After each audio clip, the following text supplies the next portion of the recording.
చాలా రేర్గా కనపడేదే నక్షత్రమాల కనిపిస్తుంది. చాలా తక్కువ, ఎక్కడ కూడా లేదన్నట్టుంది. కొత్తగొండ వీరభద్ర స్వామికి ఇది ప్రత్యేకంగా కనిపిస్తున్నట్టుంది. అసలు ఈ మాల ఎట్లా, ఈ మాల వేసుకోవడం, నక్షత్రమాల అనే పేరు ఎందుకు వచ్చింది, ఈ మాల ఏ విధమైనటువంటి నియమాలను చూపిస్తుంది?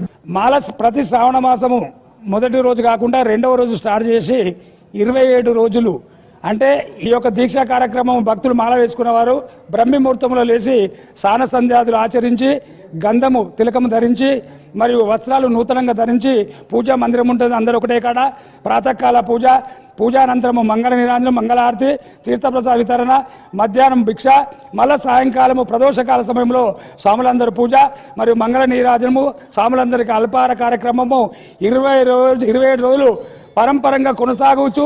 ఈ సంవత్సరం మొత్తం గౌరవనీయులు పెద్దలు మాన్యులు రవాణా ట్రాన్స్పోర్ట్ మినిస్టర్ బీసీ సంక్షేమ శాఖ మంత్రులు పొన్నం ప్రభాకర్ గౌడ్ గారే పూర్తిగా భిక్ష మరియు అల్పారము పూర్తి యొక్క దాతగా వారే వితరణ చేయడం జరుగుతుంది.